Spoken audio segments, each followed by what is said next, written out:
got one that can see.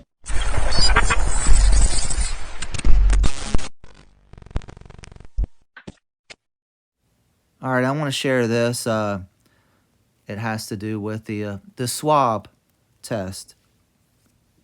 I shared a video earlier this morning. Well, Crisis Rex, you guys probably know Ange. She did a little research and shared these search results with me. I want to read a little bit of it and add a couple things.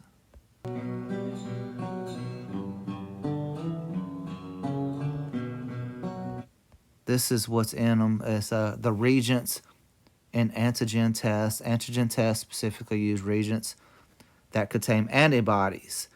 And a lot of this you got to read between the lines because this stuff goes really deep. It's very, very sinister. But they contain antibodies often attached to tiny gold. And like I said, they use gold.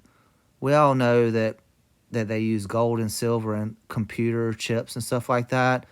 I've actually heard a theory that the giants, the Nephilim, their blood was actually gold and silver, but who knows how true that is. But anyway, these antibodies are designed to bind to specific viral proteins. To the SARS-CoV-2 virus, sodium oxide. Some rapid antigens test to use sodium iodide as a preservative in the reagent solution. These chemicals can be toxic in larger amounts, but is presently in very small, typically harmless quantities. Every time they say harmless, when they're talking about putting stuff in people's bodies, well, you guys already know.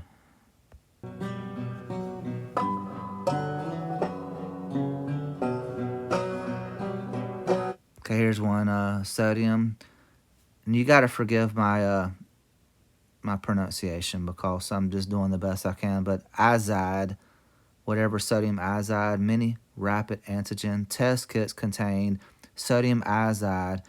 I mean, they're putting all this stuff in these test kits, and nobody's questioned. I mean, it's mind-blowing to me. But why? Anyway, I'm going to keep reading. I don't want to get sidetracked. As a preservative in a reagent solution, toxicity. Sodium azide is known as a known toxin, and while the amount present in most kits is small, ingestion can potentially cause symptoms like headache, dizziness, and low blood pressure.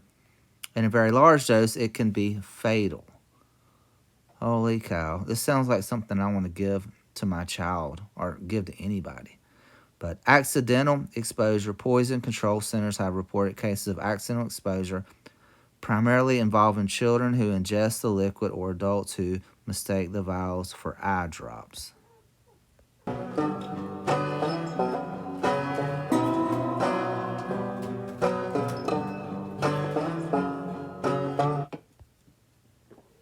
Ingest the liquid or adults who have mistaken the vials for eye drops.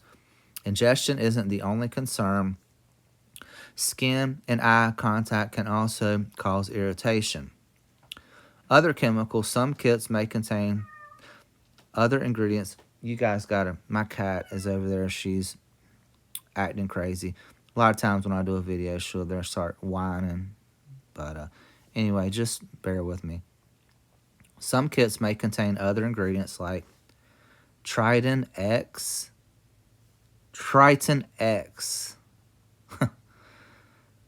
That definitely don't sound good, but inorganic phosphate and Proclin 300, which are unlikely to cause toxicity ingested in small amounts, but may cause allergic reactions or irritation after skin or eye contact.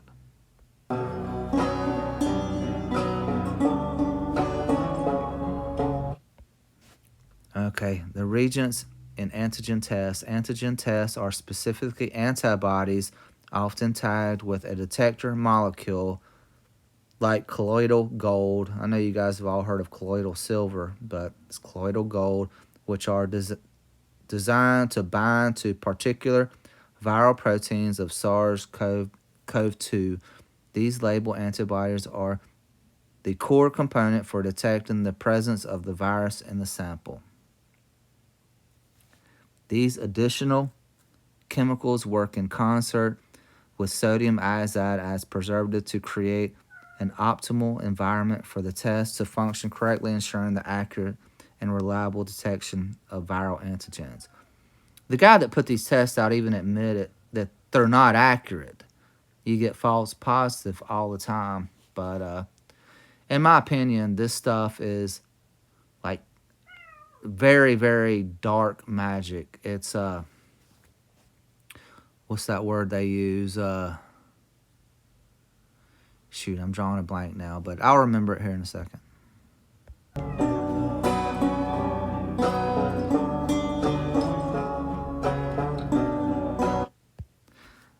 Alchemy. Alchemy, that's the word I was looking for. This is where they mix chemicals. It's magic. I mean, these people or entities or wherever you want to call them have been at it for thousands of years. I mean, they are pure evil. It's unbelievable. But yes, colloidal gold has a wide range of applications in medical diagnosis beyond rapid antigen tests.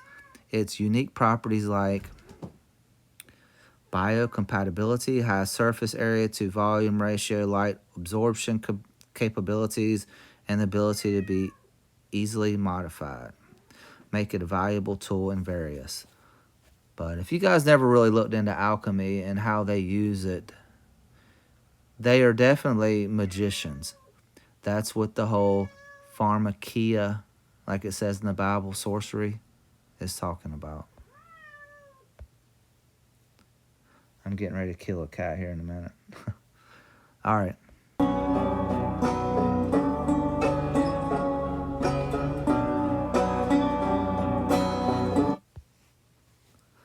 Optical bioimaging. Gold nanoparticles are used in optical bioimaging to monitor cells and tissues, often employing advanced detection systems.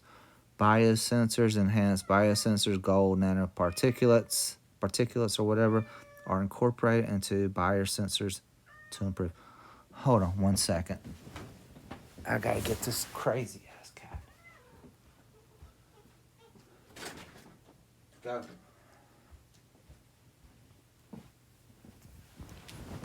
All right, unbelievable. I'm back. All right, let me keep going.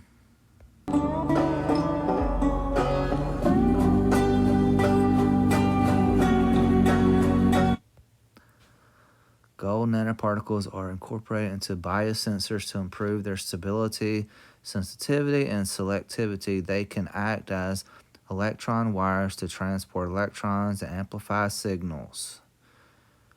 So, this stuff is highly conductive. You know, we all know that with cell phones, we're walking antennas. This stuff goes really, really deep. And I'm hoping maybe somebody will grab the ball and do some deeper research. Because, man, and the thing about it is most people, they pretty much gotten everybody that's going to take it has taken it. You know, all of us, you know, we know if you're watching this video, then there's a 99.9% chance you haven't gotten the jab or the swab. So there's that. But making biosensors more efficient. Detection of biomolecules, gold nanoparticulate based. All right.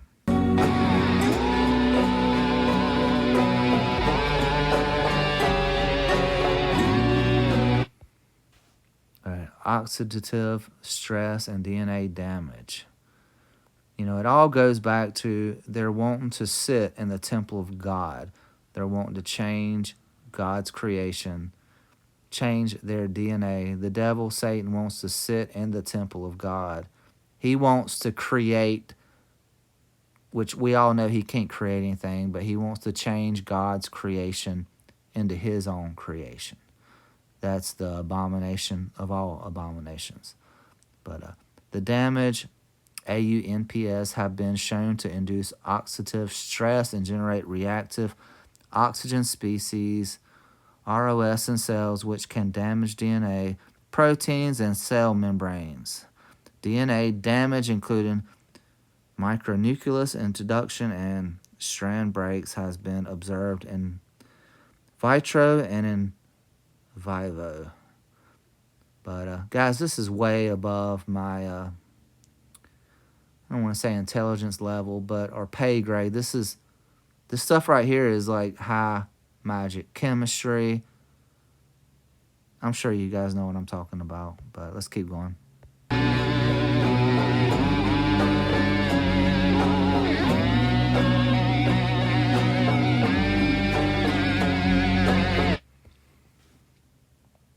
Nanoparticulates can cause lung inflammation, particularly with long-term or repeated exposure.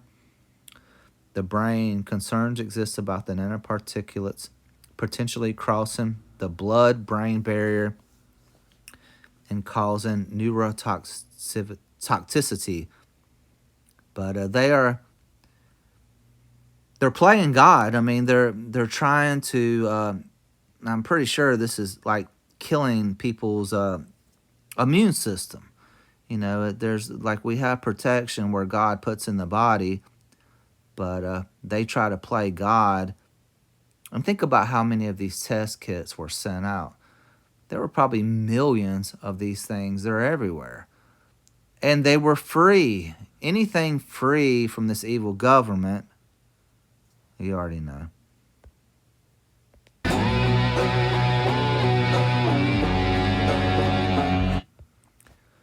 Protein interactions, when AUNPS enter the body, they can bind to proteins, forming a protein corona. Oh, there's the corona. We're talking about the coronavirus. What a coincidence.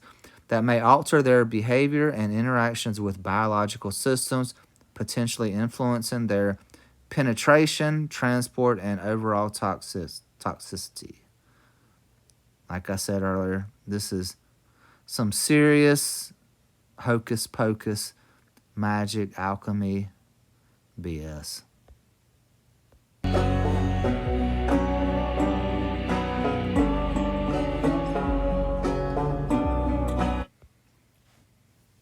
Including their size, surface coating, and concentration, smaller AUNPS may be more toxic due to higher reactivity and cell penetration, while the chemicals used for coating can also impact toxicity, with some coatings being more toxic than others. Higher concentrations of AUNPS have been linked to increased toxicity in some studies.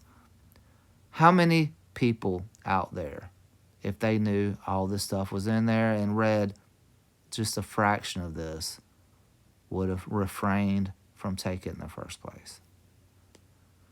Wow.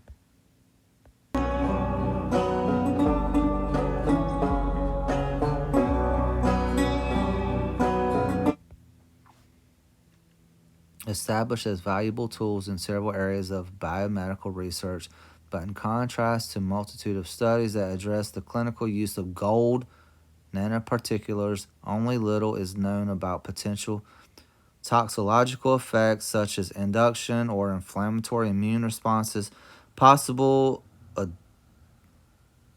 I don't know how to pronounce that word, apoptic, whatever, cell death, there you go, or developmental growth and habitation in embryos.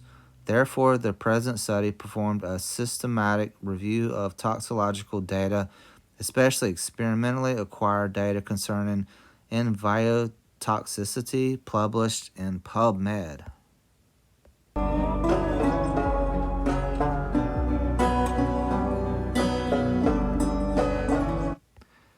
And can make particulars very reactive. Furthermore, nanoparticulates easily pass cell membranes and can interact with intracellular metabolism, whatever.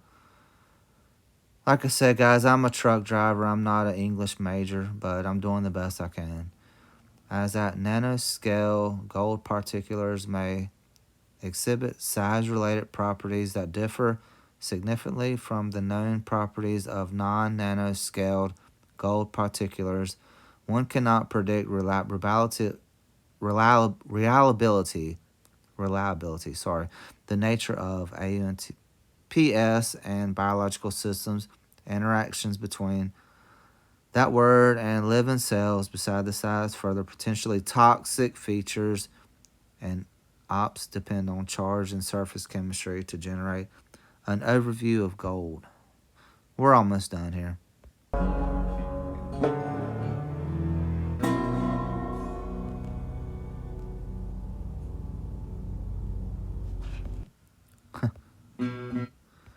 Oh, there it is. Do a little research. Ask the AI. I think that's what she did. Ask the questions. What's in the PCR test? But it's a mixed bag of alchemy where they add all these things in there. These people have been at this stuff for thousands of years. You know, they know what they're doing. It's all about changing our DNA. I am the chosen one.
One day, Jesus is coming. You may be at church. You may be at work. You may be asleep. God grant that you will be ready when he makes his personal appearance. My God, what if his appearance occurs on a Sunday morning? My prophetic word to you this morning is get ready, get ready.